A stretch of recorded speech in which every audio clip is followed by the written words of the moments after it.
بسم اللہ الرحمن الرحیم۔ سامعین کرام، برے وساوس، برے خیالات اور وہم کا قرآنی علاج آپ کی خدمت میں پیش کرنے کی سعادت حاصل کرتے ہیں۔ جو وہم کا مریض ہو اس کا کوئی علاج نہیں، اللہ اس کو برے وساوس سے نجات دے، برے خیالات سے نجات دے، وہم سے نجات دے۔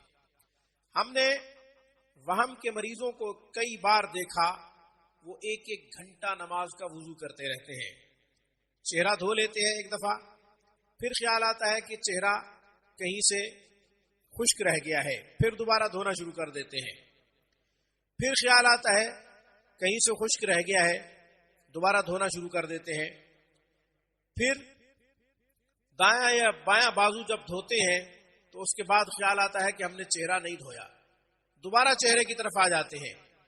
وہم کے مریضوں کا یہی حال ہوتا ہے۔ اسی طریقے سے جب نماز پڑھ رہے ہوتے ہیں، دوسری تیسری رکعت میں وہ بھول جاتے ہیں کہ ہم پہلی رکعت میں ہیں یا دوسری میں ہیں یا تیسری میں ہیں یا چوتھی میں ہیں، تو نماز توڑ کے دوبارہ شروع کر لیتے ہیں۔ یوں نماز بھی ایک ایک گھنٹہ یا آدھا آدھا گھنٹہ لگا دیتے ہیں پوری کرتے ہوئے، نماز پوری نہیں ہو پاتی۔ وضو کرتے ہوئے بھی وہم، نماز پڑھتے ہوئے بھی وہم، اسی طریقے سے کئی اور کیفیات ان کی ہم نے محسوس کی جن میں یہ پریشانی کا شکار ہوتے ہیں۔ بہرحال وساوس، خیالات، وہم سے نجات کے لیے جس آیت کا انتخاب کیا ہے وہ سورہ یونس کی آیت نمبر 80 ہے۔ ما جئتم به السحر ان اللہ سیبطلہ ان اللہ لا یصلح عمل المفسدین۔ ما جئتم به السحر ان اللہ سیبطلہ ان اللہ لا یصلح عمل المفسدین۔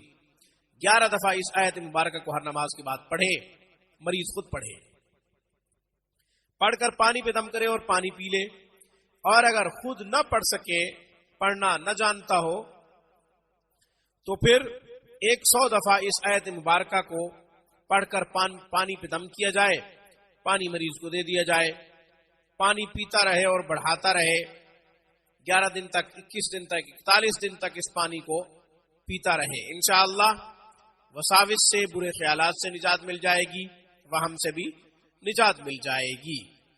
اور اگر پانی پہ پڑھ کے دم کر کے کوئی دینے والا نہیں ہے تو بسم اللہ کے ساتھ اس آیت مبارکہ کو لکھیں، لکھ کر تعویذ بنائیں، تعویذ بنا کر مریض کو دے دیں، مریض گلے میں ڈال لے، انشاءاللہ اس سے بھی کافی فائدہ ہوگا۔ آج کی ویڈیو میں بس اتنا ہی۔ السلام علیکم ورحمۃ اللہ وبرکاتہ۔